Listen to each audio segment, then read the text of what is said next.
Hello there, welcome to the Noahverse, folks. I'm Noah, and I'm one heck of a vlogger if I do say so myself. But let's not talk about me, let's talk about why we're here. We are here for my 2025 Wrapped for the Noahverse.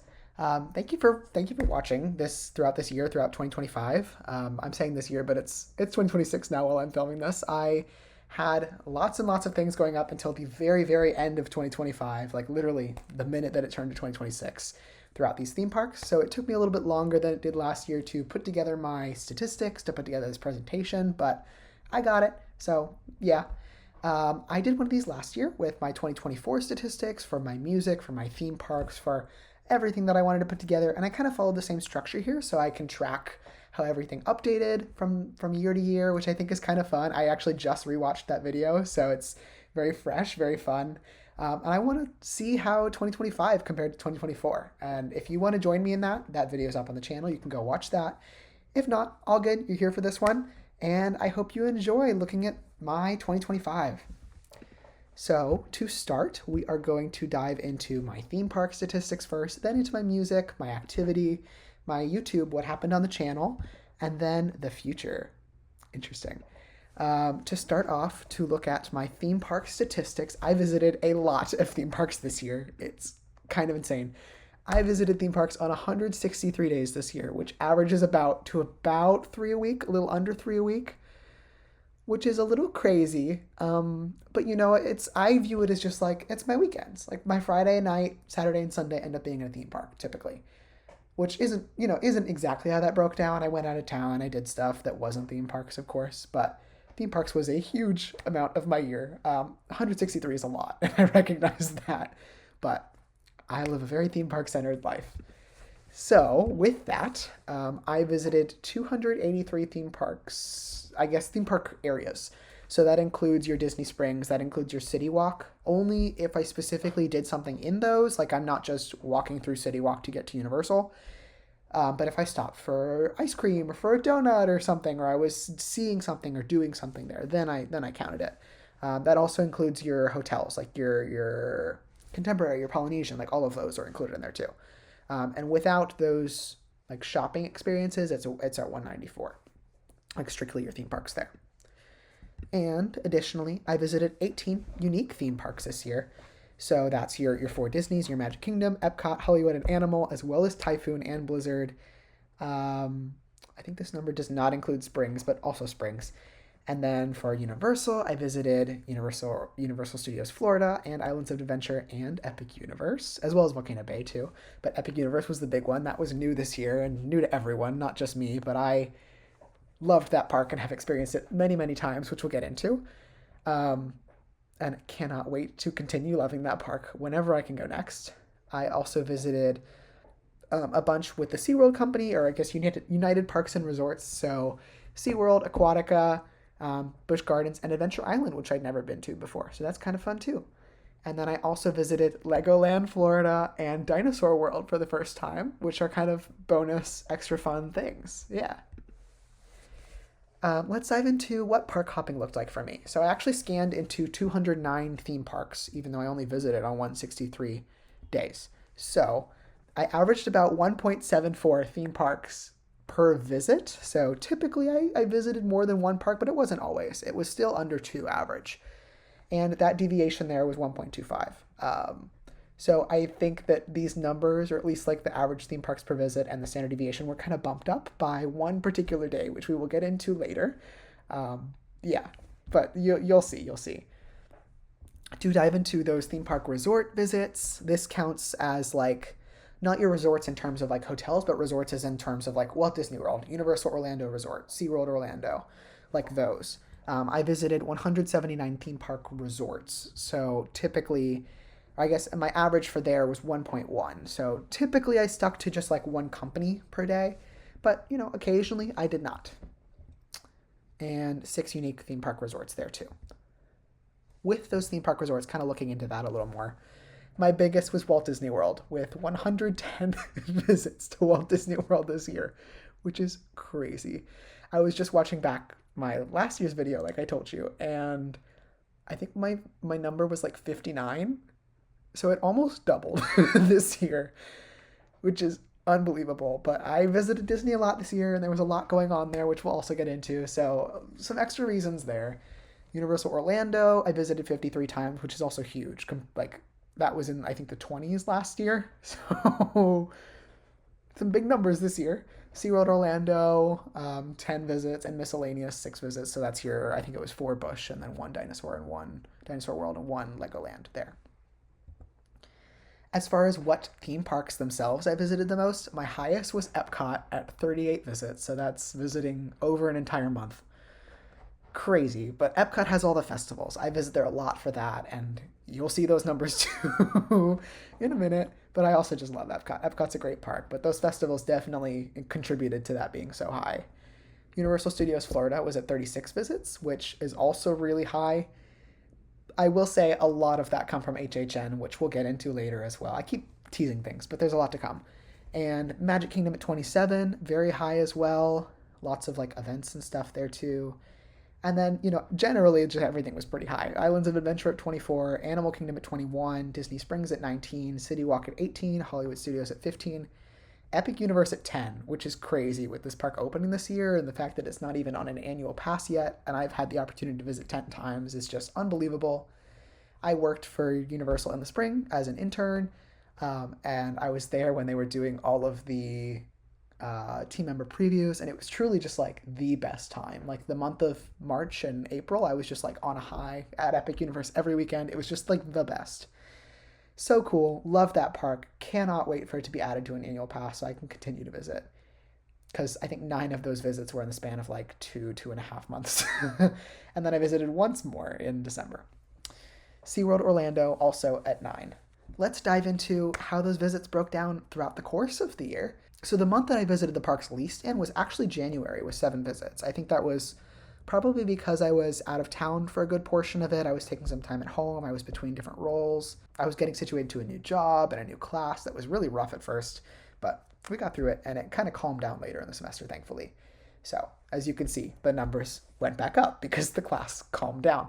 So March was actually like a pretty high month, especially for Universal. I have the stats broken down by Walt Disney World and Universal, and they kind of follow like where I was working at the time and when the different job stuff was happening. Because when I have those special like achievement moments, I really like to reward myself and kind of take that in and experience them in these parks.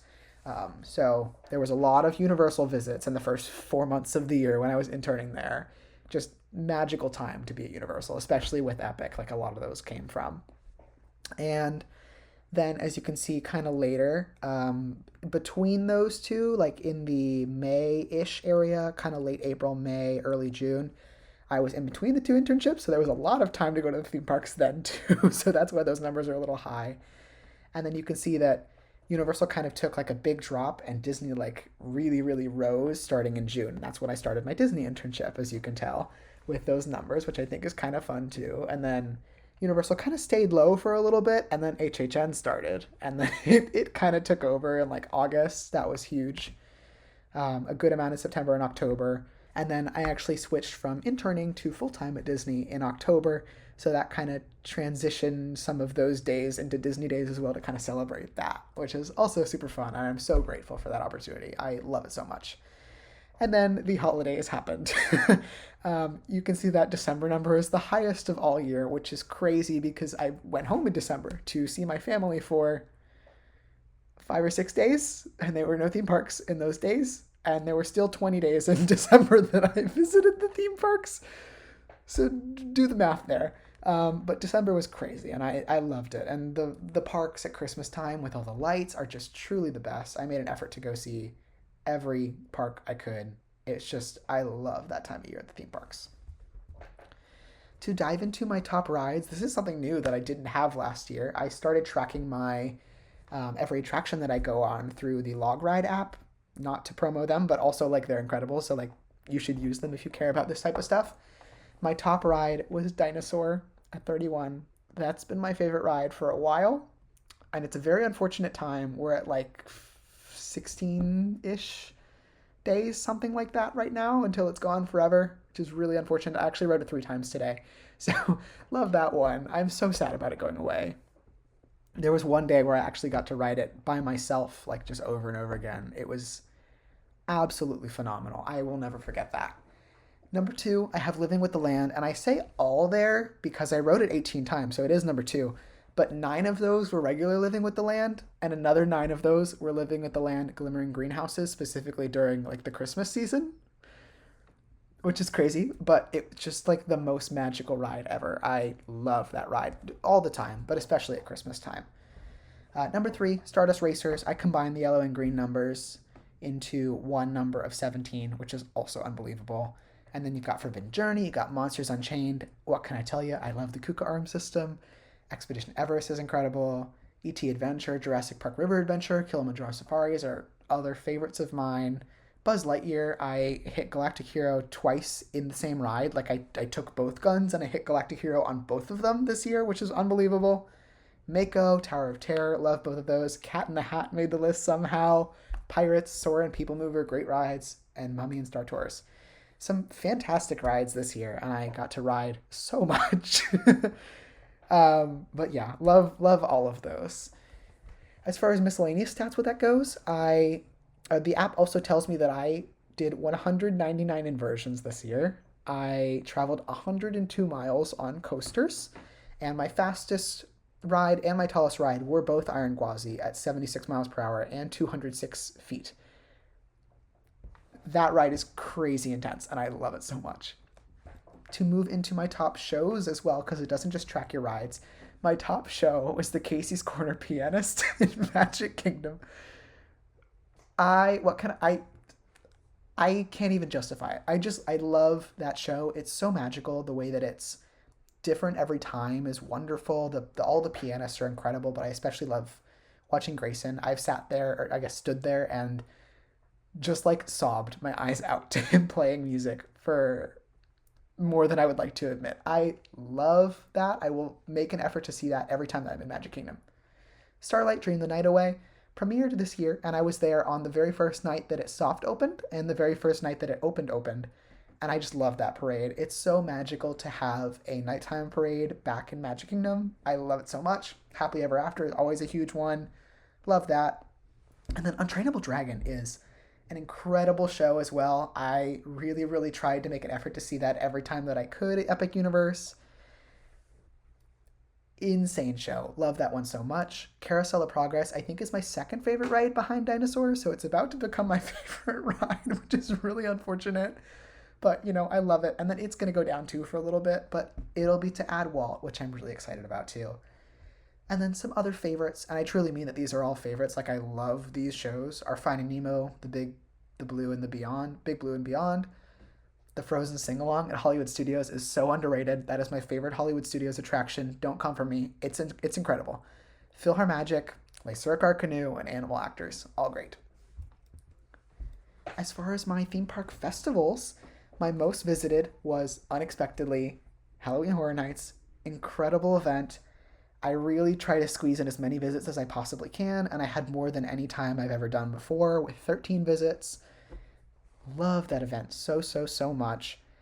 To kind of dive into some of my HHN stats, and I shared these in that video, so if you care about HHN, me and my friend GJ kind of just sat in the car and talked about our thoughts on the HHN season for like an hour after the last night of HHN, just sitting there chatting, sharing all these stats and our thoughts on everything throughout the year. So if you care about HHN, go watch that. I recommend it.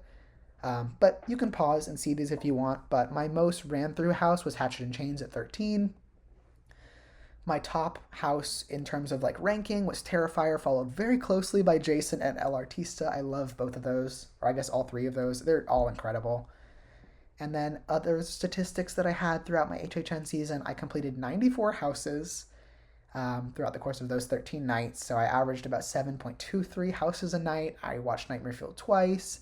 And I had the fried carrot cake and the mozzarella stick both 5 times. I am obsessed with both of those food items. The fact that I had them 5 times each in 2 months is crazy. I want those back so bad. Hopefully they come back next year. We'll see. But as far as the other events, because HHN is not the only one I attended this year by any means, Number 2 was Epcot Festival of the Holidays, which is also crazy because that festival is only around for like a month, but I managed to go 11 times in that month. I finished the cookie stroll 4 times, literally. I love Festival of the Holidays. The food is so good. I love the vibes. I love the lights. It's just the best. Followed behind that is the Food and Wine Festival at 10 visits, which is a great festival.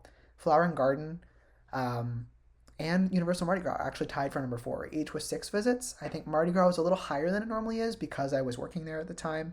Flower and Garden was probably a little lower than it normally would be because I was working at Universal and my time was split there, because that's actually my second favorite Epcot festival. And during the time of it, I probably would have even told you it was my favorite. I think Festival of the Holidays recently took it over. So, love both of those. Great festivals. Festival of the Arts, which is happening right now. I'm very happy about that. I've already visited. And SeaWorld Orlando Howlow Scream, which was great as well. Loved my one night there. Now to dive into the hotels that I visited this year. I visited a total of 86 hotels this year with 23 unique hotels, so not like double counting every time that I visited the Polynesian or whatever else. I visited hotels on about 51 days, which is really high compared to last year. I think that's over double, almost triple. And the average hotels that I visited, if I was visiting a hotel, was 1.7 hotels. So there were days where I just visited one, and that was enough for me. And my most visited hotels were the Polynesian at 11. I love the Polynesian so much. I had Ohana. I ate Captain Cook's very many times. I had the Dole Whip a couple times, watched the fireworks sometimes. I just love that hotel so much. I would say it's also my personal favorite. So that makes sense as to why it's on number 11. Grand Floridian's at number 9, or I guess Grand Floridian's at 9 at number 2. And third place is a tie with Contemporary and Port Orleans French Quarter, which I love both of those. I think it's kind of funny that Port Orleans is that high because it's pretty inconvenient to get to, at least compared to the Polynesian, Grand Floridian, and Contemporary. Like, those are on the monorail. I'm already there every time I visit Magic Kingdom.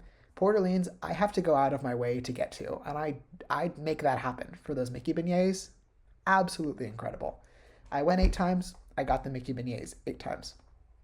And then also Caribbean Beach at 7, which the number was raised quite a bit by my family staying there for one of our vacations, so that counted for a bit. And then at 5th place would be the Beach Club and Coronado Springs, both tied with 5 visits. To dive into my top eats this year, number 1, with no surprise, is the chicken tenders, with 21 purchases this year. I think some of these are a little funky because I grouped things together because it's just easier that way. But like, your chicken tenders could have been at Disney. They could have been at Universal. They could have been at SeaWorld. They could have been at Busch. So it helps that like it can come from any company. And then there was a big push from Disney this year with the sauce tenders that they've been offering. I've been trying to try a bunch of those and I've had great experiences with all of them. So that helped with raising that number as well too. Number 2, like I said, the Festival of the Holidays cookies. I purchased 18 for myself and got a couple more stamps than that too from some friends as well. That's how I completed that 4 times. But 18 of those, I at least had some portion of the cookie. Sometimes it was not the whole cookie, but I at least had some portion of the cookie 18 times, and I loved those so much. Third place would be the Deluxe Burger Chicken Nuggets, which I'm no stranger to. That was number 1 last year. So got those 10 times. I get them a lot when I go to Springs. In 4th place, you got the Dole Whip, also at 10. Kind of any variety there in the same way that those others have been grouped. 5, those Mickey beignets. Like I said, I went to Port Orleans 8 times, and I got them 8 times. 6th place would be a tie between Mel's Meatball Mountain at Minion Cafe at Universal, Voodoo Donuts at City Walk at Universal, and Dippin' Dots sold at, I guess, both the SeaWorld and the Busch Gardens companies, and their water parks too. I got those quite a bit. They offer some nice benefits for your pass holders, and those really help to get those. And then in 9th and 10th place, we've got the Wookiee Cookie at Backlot Express and the Cinnamon Roll Bites at Flower and Garden, which they were just offered at Flower and Garden. So the fact that they made 9th or 10th place on this list is crazy. I love those Cinnamon Roll Bites. And then some honorable mentions that just barely missed it. I think all of these had 5 purchases, were the Caramel Kuha cookies at Germany. I don't know how that's pronounced. Sorry if it's wrong. The chicken and waffles, also at Flower and Garden. Incredible. I wish they were around longer because I would be getting them more often. Gideon's cookies at Disney Springs. Captain Cook's noodles at the Polynesian. fried carrot cake, and mozzarella stick, both from HHN as well, which we've already covered. Just absolutely incredible. Okay, let's shift gears and talk about my music statistics. There's a lot here to go through as well. So, to dive into my top artists, and these are done by how many times that I've streamed their tracks. Here, what's showing is the all-time streams that I have. And when I say all-time, this is really from like early 2019 when I signed up for this to be tracked. But still, it's been a long time since 2019. So these are pretty reliable at this point. Number one, no one's surprised, Taylor Swift with almost 19,000 streams, which is crazy. Sabrina Carpenter at number 2 with 5,600, Kelsey Ballerini just barely cracking 4,000, Olivia Rodrigo at 3,700, Gracie Abrams at 2,800, and you can read the list if you really want to, but those are my top artists of all time. And then off to the right, there's like the percentages of what percent of their total streams are made up of streams specifically from this year. It says 2024. That should say 2025. So like, for example, 17.54% of Taylor Swift's 18,794 streams came from 2025. So it kind of shows you like how much of their streams came specifically from this year. Like, did they have like a really strong year or not? So Renee Rapp is up very high at 68% of her streams came from this year, and she had a good amount before too. So that's pretty impressive. And then Ash, 99.47% of her streams came from 2025. And she also has a ton of streams. So she was a new artist to me this year and somehow already is cracking the top 13 all time, not even just from this year. That's crazy. Conan Gray and Kelsey Ballerini had pretty strong years as well, being in the 20s and the 30s. And then some of your like long-standing artists like Taylor Swift, Sabrina Carpenter, Gracie Abrams, like they had a lot of streams this year for them to be able to reach those portions still. And then there were some not as strong showings, but everybody had some streams for sure. To dive into just how people did this specific year, Taylor Swift had almost 3,300 streams just this year, which is crazy. She had some pushes with her new album. And then also the reclaiming of the masters of the old albums got a lot of stream for those, as you'll see. Kelsey Ballerini at 2 with 1,200. Ash, who was new to me this year, I'd never listened to her before, at just over 1,100. Renee Rapp just over 1,000. Role Model, also new to me this year, at 938 streams, which is unbelievable. Conan Gray at 896. Sabrina Carpenter at 873. Audrey Hobart, also new to me. I had known the name through Gracie Abrams, but I mean, she didn't have any music out. So 600 streams off of nothing previously is really strong. Gracie Abrams at number 9, right after Audrey, kind of funny. Lizzie McAlpine at 294. And then there's the same numbers for their all-time streams. So you can kind of see how those lists compare as well. Okay, to dive into my top albums of 2025, let's start with my honorable mentions. So 11th place was Tortured Poets Department, 12th was Speak Now, and I will say for these, I combined every version of the album that exists. So Speak Now Standard, Speak Now Standard Deluxe, Speak Now Taylor's version, those are all combined into one. So just for your sake. And that goes for other ones that, aren't specific to a Taylor's version. Like for The Secret of Us, I combined The Secret of Us and The Secret of Us Deluxe. And any pre-release singles that were released before The Secret of Us, too, all into that one number. And then I wanted to be as specific as I possibly could be with all of these numbers. So for 11, Tortured Poets Department. 12, Speak Now. 13, Ray by Ash. 14, Midnights by Taylor Swift. She's all over this list. You'll see it. 15, there's The Dream by The Favors, which also has Ash in it.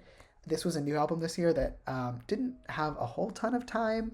So it really only had, I think, 2, 3, maybe, I don't even think it was quite 4 months to get onto this list. So 15 is still a pretty strong showing. 16, 1989. 17, Mount Pleasant, which is also an incredibly strong showing, considering that it came out like mid-October and is an EP of 6 songs. Like, the fact that it made it this high and has hundreds of streams is crazy. 18, Folklore, which I kind of expected to be higher last year. It was on my top 10, and I guess I just wasn't in as much of a folklore mood this year, which is a good thing, to be honest, but I adore that album. 19, The Secret of Us by Gracie Abrams, and 20 is Subject to Change by Kelsey Ballerini. All fantastic albums. I've enjoyed listening to all of them this year. Truly some of my favorites, but I didn't want to dive too deep into any of them. But the ones that we're going to dive too deep into, Here at number 10, we've got Snow Angel by Renee Rapp. Love this album. I saw Renee Rapp live for the first time this year, so this got a big push from that. And I think Bite Me is on this list. I'll spoil it. Her new album. But I think this one is clearly my favorite Renee Rapp album project still. I love this album so much. Putting together my list of favorites was so hard. I streamed this album 340 times, or, tracks on this album 340 times. If I say that, that's what I mean. And my favorite songs, in no particular order for all of these, please don't judge too much, are Poison Poison, Snow Angel, Tummy Hurts, I Wish, and 23. I will say I think 23 and Snow Angel are by far my favorites on this album. Honorable mentions to Pretty Girls, Messy, and Swim. Love this album. Love Renee Rapp. Number 9, Man's Best Friend by Sabrina Carpenter with 354 streams. My favorite songs on this album were Sugar Talking, Nobody's Son, When Did You Get Hot, Go-Go Juice, House Tour, and my honorable mentions are all the really long ones. My Man on Willpower, We Almost Broke Up Again Last Night, and Don't Worry, I'll Make You Worry. This album I feel like didn't click with me as much until really late in the year, and now it's especially clicking with me. January is a strong Man's Best Friend month. Very, very nice. Kind of similar to Renee, I feel like this isn't my favorite Sabrina album, now that I've kind of had some time to process it though. I think it's still Emails I Can't Send, but Short and Sweet is really putting up a fight, which I didn't expect it to. I didn't think it was going to do that at first, but it is. But I adore Sabrina. I cannot wait to see her on whatever her next tour is and to support her next albums. I love this woman. Next up, Red by Taylor Swift, which is crazy. 397 streams. These are all pretty close when you get down further in. And then even that top 11 through 20 is pretty close to each other too. So take the actual deep placements with a grain of salt. But Red by Taylor Swift. Huge push from getting the OGs back this year. I was really not a fan of the re-recorded songs on Red Taylor's version, personally. Not my favorites, so getting the OG back this year really helped. It rose in my album rankings a lot. My favorite songs on here are Treacherous, I Almost Do, Come Back Be Here, I Bet You Think About Me, and All Too Well 10. The Vault shows up strong for this album still, I will say that. Incredible album. I love this. I've been in a Red mood this year too. My honorable mentions would be I Knew You Were Trouble, Sad, Beautiful, Tragic, and Nothing New. Love this album so much. Number 7, we've got Bite Me. Told you it would be here. 464 streams. And like I said, I heard this album live, which got a big push before and after that concert. And my favorite songs on it, I would say, are Shy, At Least I'm Hot, I Think I Like You Better When You're Gone, That's So Funny, You'd Like That, Wouldn't You? And then I gave honorable mentions to Mad Sometimes and Kiss It, Kiss It. Number 6, Patterns by Kelsey Ballerini with 473 streams. I cannot speak. I've been speaking for a long time in this video already. My favorite songs from this album are Patterns, the title track, Baggage, We Broke Up, Wait. Oh, and I should have mentioned, this album obviously is very strong because it's a great album. And, I'm still listening to it to this day. But it also had a deluxe version, which got a lot of push for this album, I will say that. And as you can see, Cut Me Up, one of the deluxe tracks, pushed one of those others out of my top 5, because this was in my top 10 last year as well.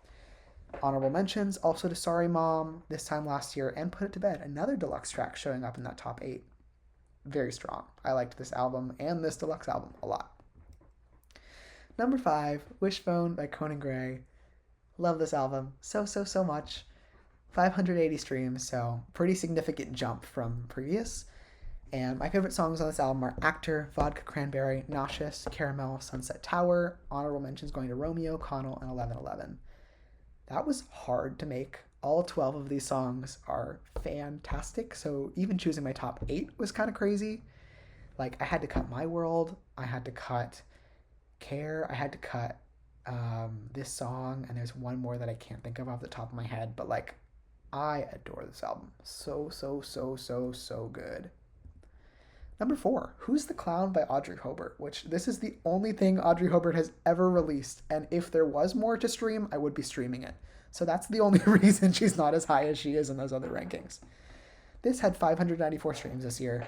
I have fallen in love with this album so much.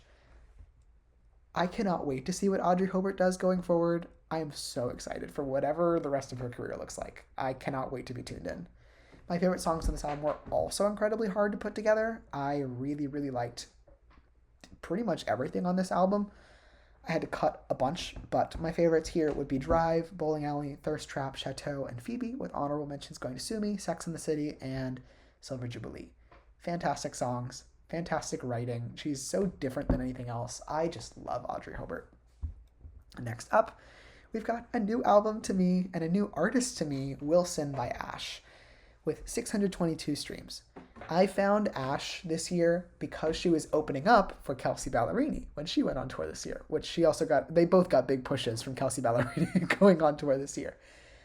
And so I was, prepping for the Kelsea Ballerini concert with obviously Kelsea Ballerini's music, but I wanted to listen to Ash's as well because I'd heard good things about her music, and I listened to Wilson, and I got stuck on Wilson for months and didn't listen to anything else because I love Wilson that much. 622 streams just from this one album. Absolutely incredible album. Has helped me get through so much personal stuff that I really needed to get through, and I'm so thankful that I had this album. It really unlocked new areas of my brain that I just needed to be in, and I'm just so grateful that I found this album when I did, because I really, really needed it. And I still listen to it today, but I will say it was more in that particular time in my life, I needed it. And I don't listen to it as consistently anymore, but I adore this album, and I'm so thankful for what it helped me achieve personally. My favorite songs on this album, once again, really, really hard to put together. I had to make some deep cuts. But Running Out of Time, Cherry Trees, I Want to Love You But I Don't, Dear Stranger, and Hornet's Nest are my top 5. Dear Stranger's my number 1. That's real clear to me. Honorable mentions are Please Don't Fall in Love with Me, Pull the Plug, and Castle. Fantastic album. I cannot wait for whatever Ash has in store. Number 2, we all knew this was coming. I bet you thought it was number 1 though. Life of a Showgirl by Taylor Swift. I like this album a lot. I will say it's not my favorite Taylor album, which hurts to say. I'm just going to say it. I kind of think it's maybe my least favorite Taylor album, which is a little disappointing. But obviously, I still had to show up for this release. It's still got 683 streams out of me. I don't pull for it very much anymore. It didn't last as long as most other Taylor albums do. Clearly, as you can see the rest of the list, or I guess that top 11 through 20 had 5 Taylor albums in it. I don't see this album sticking around very much for me, but I really still do enjoy it. I don't mean to drag on it too much because it's still a great album and I still listen to it, but it's not as strong as the rest of her work for me personally. So there's my thoughts on it. That's how I'm feeling in January. Could change. These things change a lot. I would have said something similar about Midnights. I do not feel that way about Midnights anymore. I never felt that way about Tortured Poets. Tortured Poets has always been at the top. Maybe not the absolute top, but up there. But I would have said that about Midnights, and I would not say that about Midnights currently. It's up there. So, with all that being said, my favorite songs on The Life of a Showgirl are Elizabeth Taylor, Opalite, Father Figure, Eldest Daughter, which you all love to hate on her. I get it. I get it. And Ruin the Friendship. Honorable mentions going to Fate of Ophelia, Honey, and Life of a Showgirl. Number 1, Kansas Anymore by Role Model. This was another album that I found this year. I had not heard it previously, or I guess that's kind of a lie because I saw him open up for Gracie Abrams last year and heard him literally play some of the songs there. But that is the only time that I had heard them until I listened to them again this year. And oh my God, this album has been the soundtrack of April through the end of the year for me. It's been repeated constantly. I listened to this album today to put together this presentation. So it is still in the cycle. It is still in the rotation, and I don't see it leaving anytime soon. I love this album so much. This was the hardest one to put together for my favorite songs, but they are Oh Gemini, The Dinner, Something Somehow Someday, Sally When the Wine Runs Out, that's a tongue twister, and Sun Protector, which I think is my favorite song of his. And honorable mentions going to Superglue, Frances, and Slip Fast. I will say I tried to listen to some of Role Model's older stuff. not my personal favorite. None of it stuck. But this album hits and hits hard, and I cannot wait to see whatever he's got next. I cannot wait to see him in concert someday. He is incredible. He is hilarious. I have listened to his interview with Jake Shane like, I was going to say 6 or 7 times, which I'm glad that this made it in here. 6 or 7. Um, oh my God, that podcast is like my favorite podcast that has ever existed and the most streamed podcast that has ever existed for me personally. I love him. He's great. I love this album. It means a lot to me, like much more than I thought it would. I like didn't connect with it, and then I realized like one day like, oh, there's shades of me all over this album, which is maybe not the best thing, but it's you need your music to help process, to help improve based on your feelings, and there's a lot of them in here, although not exactly. So don't read into that too much, please. But yeah, I love this album. It means a lot to me. Diving into how that affected my top albums of all time, we're kind of deep into the all time at this point, so it's really hard to have one of these shoot all the way up here. My top albums, just kind of going down the list, are Lover, Folklore, Midnights. Taylor Swift is very high on these modern ones, like they get a lot of streams. Emails I Can't Send is still holding strong at exactly 2,000 streams. Tortured Poets, Red, Speak Now, 1989, Evermore. A lot of Taylor in this list. And then the singular Act 1 and Act 2 combined, I'm treating them as one album. It's not fair for them to be separate. And then same thing, Kelsey and Ballerini, not fair for them to be separate. They're basically the same thing. And then Fearless, Sour, Short and Sweet, Patterns, Reputation, The Secret of Us, Kansas Anymore, coming in at 18 when I found it 8 months ago is crazy, but it's there. Super Ache and Guts. So the only Taylor albums that are not there are Debut and Life of a Showgirl. So we'll see if maybe they can make it in the future. Maybe. Debut is going to be re-released as a Taylor's version. So that will surely help that one, I'm sure. And the vault there will help a ton. I really hope that some of the things that I want to be on that vault are on that vault. You'll always find your way back home. Please. I heart ? I cannot wait for that. That's a side note. But, top albums of all time. You can pause and look at all the statistics if you want. But like I said, I adjusted for your additional things like Me and You Need to Calm Down and The Archer and Long Pond and all of the deluxe editions, all of the Taylor's versions. You can look into that if you want.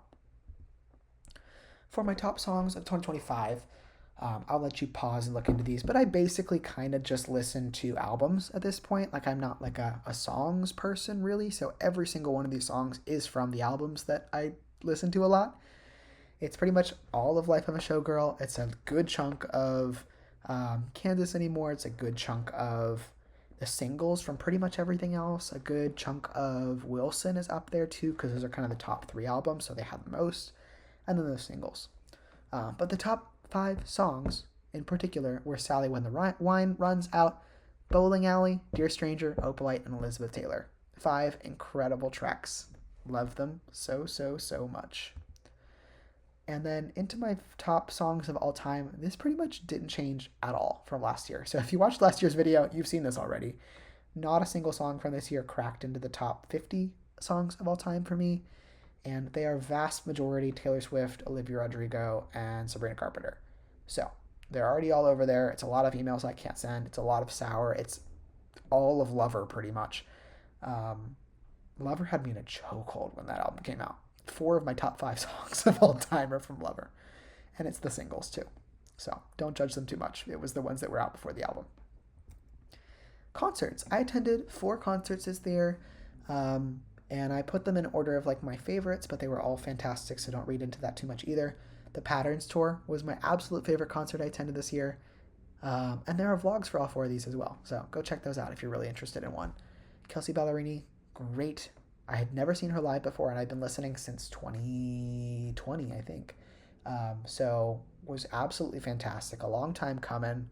Loved that concert. Loved that album. The Trilogy Tour by Ash. I told you that I studied up on some Ash after attending the Patterns Tour. I studied up enough to where I wanted to buy tickets, and I bought tickets to opening night of the trilogy tour, and I had the best time ever. She sang so much of Wilson. It was fantastic. Love it so, so, so, so much. And I was so close. I had such a great view. Third place I will give to For My Last Trick by Halsey.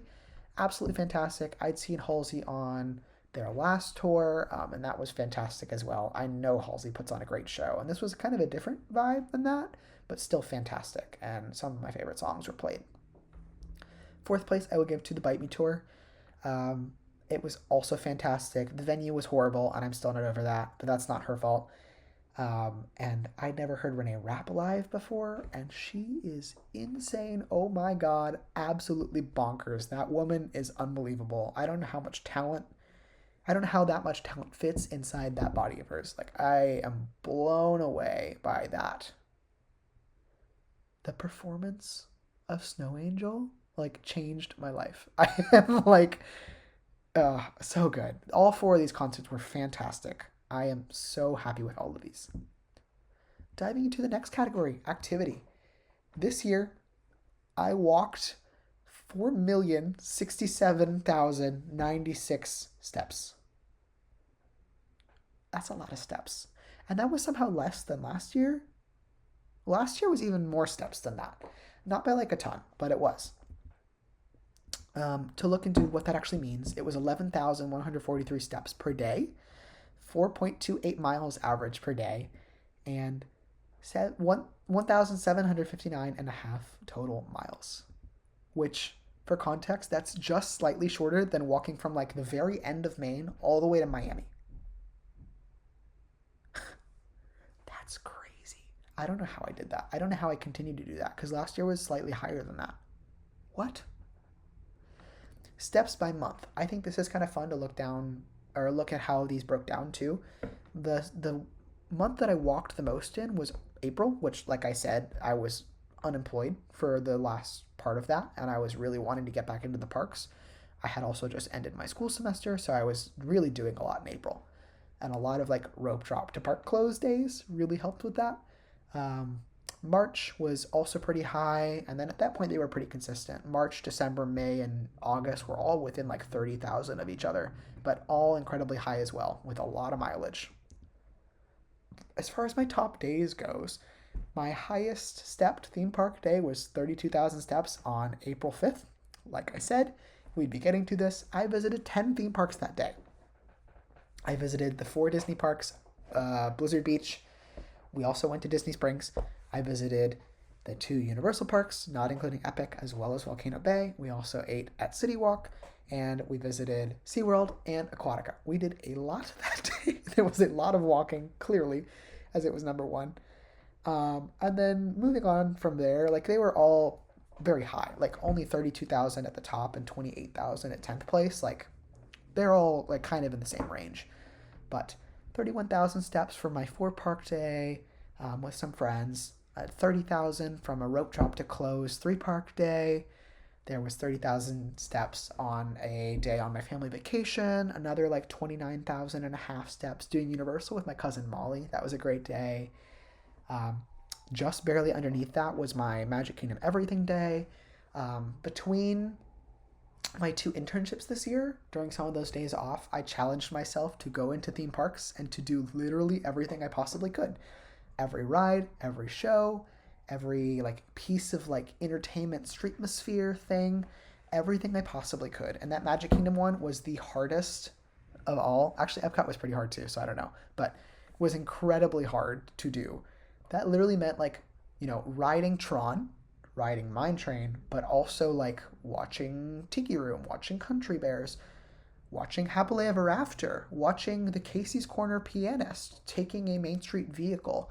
Like it was impossible to do all those things in a day, and I did every single thing except for Enchanted Tales with Belle on that one day. How? No idea, but I did it. And I'm proud of myself, and that was a lot of steps, and it was a lot of fun. Next is New Year's Eve at Hollywood Studios with my family. Vlog coming soon. Stay tuned. May 22nd was the day that Epic Universe opened. So I did a bunch of parks, but I didn't do Epic Universe, unfortunately. Couldn't get a ticket. But I did Universal, I did Epcot, I toured some apartments in between because I also moved this year. That's another like big life change. And I ended up closing at Hollywood Studios too. And then on November 1st was a big day where I was at Halloween Horror Nights past midnight. So from like midnight to 4 a.m. I was up getting steps, and then I went to bed, and then I did my Zootopia cast preview the next day, and then I also did Halloween Horror Nights that next night from like 4 to midnight again. Actually really past midnight, but the steps stopped at midnight, so that was another big day. And then May 19th, I did kind of the same thing I did at Magic with Universal, and I did one of those everywhere, but those are just the two that I walked the most in. Moving on to the next category, YouTube. How did the Noahverse do this year? Truthfully, not great. And I'm okay with that. This year, I only posted 31 videos, when last year I posted, I think, like 70 or 80 something.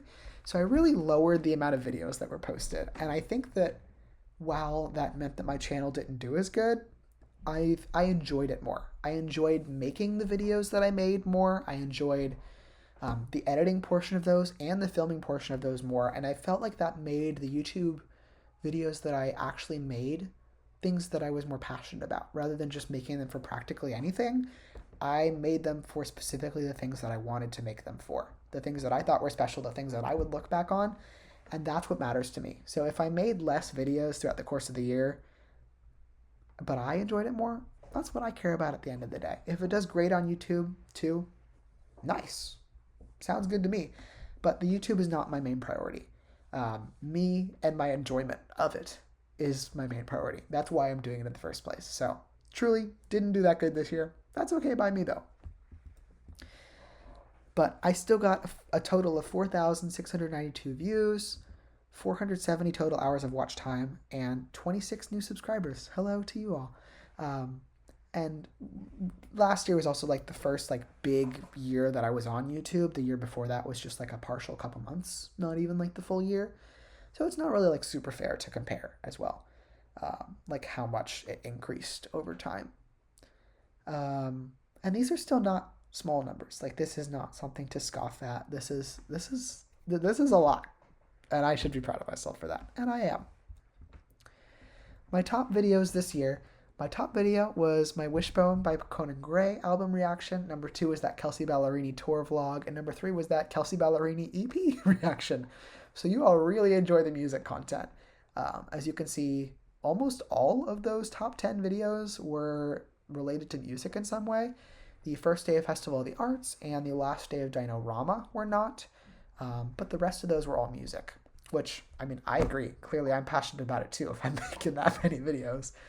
And I think it's kind of funny that some videos that were not even posted in 2025 made this list, like my Tortured Poets album reaction and my Sabrina Carpenter's Short and Sweet tour vlog were not 2025 videos, but you all were still really interested in those in 2025, and I can't blame you. Those are both great videos, particularly that Tortured Poets reaction. Love that. I rewatch that myself sometimes. But let's look into the future. So because it's mid-January and I'm a little behind, there are some videos that have already been filmed or I know are going to be filmed that I haven't talked about yet because they're not ready yet. But I know Dinosaur closes in like 16 days or whatever it is. Very sad. So there will be a vlog of the last day of that because I need that for myself. That will be happening. There is a family vacation vlog coming from my family visiting over New Year's. That has already been filmed. I just need to edit that. I need time. There's also a Busch Gardens holiday day with GJ and Anna that was really fun to film and has not been edited yet, but it will be shortly. GJ, Hannah, and I are filming tomorrow a all Disney World hotels day, which is bonkers. It's going to be a lot of walking. Expect that to be on my top 10 of next year, but that will be coming soon. And then as far as music stuff, there's not a whole lot of like albums announced yet. There's a Harry Styles one, and I will be reacting to that. But other than that, nobody's really talked about what's coming for 2026. But there are 2 tours. I already have tickets to Conan Gray's Wishbone tour, so I will be attending that. I will be vlogging that. I can't wait. I am so excited. And then Audrey Hobart, the next leg of her tour, is starting this summer, and tickets go on sale Tuesday. So as long as I can get tickets, there will be a vlog for that. So we just have to pray that Ticketmaster is nice to me on Tuesday, and then there will be a vlog for you. So I don't know even when you're going to see this, but wish me luck in that ticket war. Hopefully I get them. But overall, we made it. I knew we would. Thank you so much for watching throughout 2025. If this is your first video or your 50th video, just thank you for appreciating these videos, for enjoying them. I hope you enjoy them as much as I do. I really enjoy making them. I feel like it helps me kind of put these memories together, and helps me process this, and helps me have these to look back on forever, which I really love having. Like I said, I rewatch some of these videos in my own free time to be able to remember like the time, like it's basically like a time capsule of these memories, which is just so incredible to have. I recommend doing it if you really want that for a particular day or something. And it's a great time. And thank you for enjoying that as well. If you enjoy it, I'm so happy that you do, if it brings you any enjoyment. But really at the end of the day, it's all about my enjoyment of it. That's why I'm doing it in the first place. And I've enjoyed the vlogs that I've made in 2025 more than the ones that I did overall in 2024. And that's what is most meaningful to me. And I'd love to keep that trajectory going, only film when I really want to. And that's kind of what I want to do. But if you enjoyed, please comment down below your favorite video of mine this year, or something that or I guess in 2025, I keep saying this year, but it is 2026 now. That's the truth.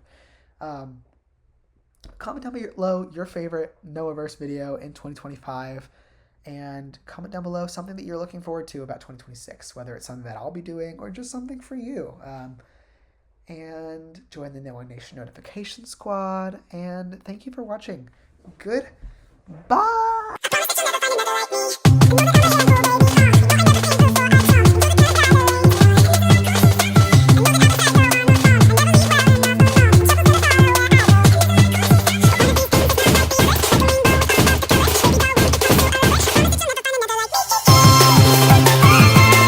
How do I stop this? I don't know how to. This is not my normal style video. How do I do this? Stop? Stop. Did it stop? It did not stop. Stop?